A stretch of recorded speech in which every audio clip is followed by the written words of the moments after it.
The lights that I used to use years ago for doing real estate photography are not the same ones that I use today. They're not the ones that I'd even recommend using today. So what I want to do is cover some of the history, why things changed, why I'm using different lights throughout some of these other videos that you might be seeing on my YouTube channel, so that you can see in 2024 why I'm using the lights that I'm using and what I would also recommend.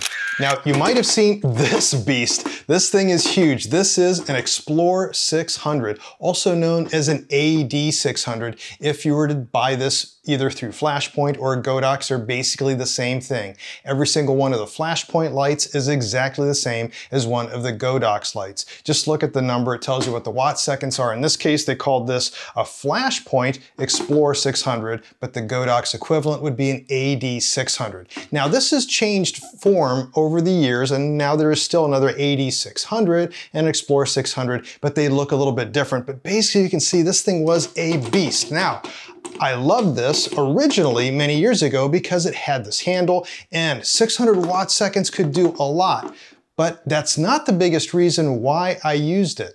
The biggest reason why I chose this big light was because there really wasn't much else available. So at the time, before getting into real estate photography, there was a whole slew of lights out there. ProPhoto was a really big line out there, and people looking at Godox lights back then were like, oh, that's amateur stuff. It's not really for pro work, but that really changed over the years. The biggest thing though was that there really wasn't much in the way of portable lighting. So most of the time when I was doing like portrait work, I would be using Einsteins. And also if you wanted something equivalent, then you'd be using maybe the Alien Bees, also made by Paul C. Buff. And those were great lights, but they required AC power. Now, they also had a very short flash duration, so you could easily freeze motion, which is something that I really didn't need to do in real estate photography. The biggest thing I needed was this. I needed to have some type of portable power that I could then just simply detach from the unit, and then I could replace it as I needed to. I'm gonna be hauling this thing all over a large house or some commercial property. I can't be carrying cords or dangling some external power pack off of it. So there were very few limited choices at the time if you wanted to have some portable power. You either had a choice between a speed light or something massive like this Explore 600. Now, there were some others that had that little dangling power supply, and other battery operated ones were kind of cheap. One was known as the Rove light. You might have seen a video I did maybe about 10 years ago using a Rove light. But that really changed because within a couple years after having these out there came this guy. And I love this. This is the 8200 Pro, and the equivalent of that on the Flashpoint would be the Evolve 200. Once again, they're the exact same thing. The triggers are the exact same thing. They both work interchangeably. In fact, I have some 8200s, I have some Evolve 200 Pros, and whichever one is on sale when I need one, that's just the one that I buy.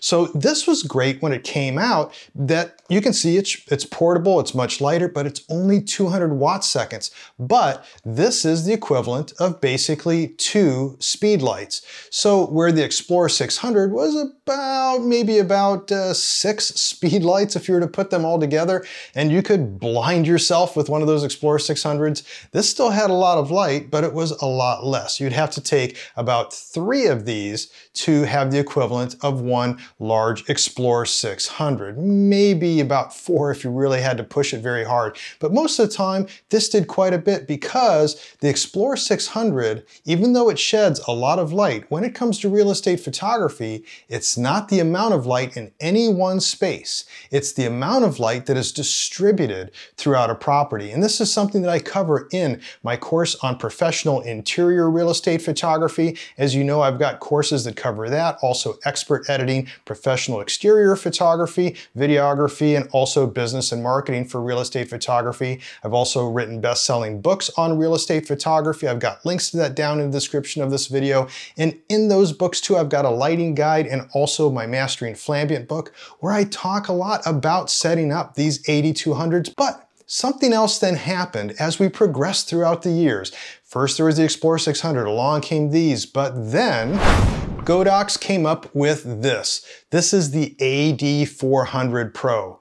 So this is a 400 watt second light, and for one, it basically is an 8600 killer, because between 400 watts seconds and 600 watt seconds from a light, using real estate photography, that's indistinguishable, because most of the time you'd never use full power anyways. Sure, your battery would last longer out of a 600 because you'd be using less power per flash, but that's just splitting hairs. The thing is, this was more portable and much lighter than the Explorer 600, and also one of the things I love about this and that I talk about in other videos, I talk about it a lot in my course on pro interior photography, is that the front element is frosted. And so with that frosted front element, if you need to put this in a shoot-through umbrella, you basically get double diffusion like you would out of a softbox. So this is really good, but once again, it is kind of a large light to be hauling around. It does have some weight to it. So then, a little while later, Godox came out with something else. And that's this. This is the Godox AD300. So this has 100 watt seconds more than the AD200, 100 watt seconds less than the AD400, but you can see it's a small little guy. This thing you can easily, if you wanted to, hand hold and carry it around, but it also has a mount that you can put it on a light stand, which is most of the time, if I'm going to use this, that's what I do. So one of these is at all times in my car. I don't use it that often, but what'll happen is there'll be cases where I really want to use a shoot-through umbrella in a large space, and doing that with the AD300, which also has that frosted front element on the bulb, gives that good double diffusion. I can completely light an area, like here, where I'm using as my key light the AD300 in a shoot-through umbrella, and then I've just got an AD200 in a shoot-through umbrella for that far room. That's all I needed to do. One single flash is all I needed to do to light that entire space, and then just add a little bit of flambient blending, just like I show in my courses. So this was great, and I do love this, but it's not for everything that I do. And in fact, a lot of other photographers started leaning toward another light that came out by Godox, and it's this little guy. This is the AD100 Pro, and this is so teeny tiny, you could carry it around and shove it in your pocket almost, but it does have a round footprint to it, so it really doesn't fit. When I'm walking around like large commercial properties and I need to do something quick, I'm not wanting to haul light stands around, I can put an AD200 Pro in one of my back pockets, or also clip it to my belt. Because it's more of a rectangular shape, this, you could do it, it's got mounting holes so you can put it on a light stand or something else to clip on your belt, and it's fairly light. The thing is, this is really only about the power of a speed light. Now, it has a Fresnel head on the front of it. It's not frosted, so it's not quite as soft as what you'd get out of the AD300.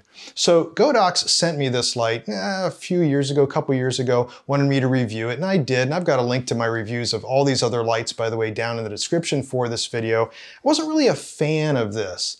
But a lot of photographers are, and they do love this because it's a little bit better than a speed light. It does have a faster recharge cycle time on it, and it is just a little bit stronger than what you'd get out of a speed light. But I really do like the AD200 over this little AD100 Pro. So is the AD200 Pro my favorite light? Well, it depends on the circumstance and what I'm doing. Doing any type of portrait work, when I'm doing headshots, team photos, stuff like that, I wouldn't use this at all. The reason being is that it has, on the Fresnel head, a lot of light leak. When you're using it in a shoot-through umbrella, it can compensate for a lot of that. And when you're bouncing doing real estate photography, that's no problem. And most of the time, if I'm doing real estate photography and bouncing, I can carry this around and bounce off ceilings, put it on a light stand. It's lightweight. I can move through a property really, really fast, but I'm limited on light. So there are times where I do need to use that AD300, and there are other times, in some cases, where I will need to use that AD400 to really get through large luxury properties that have a lot of dark features.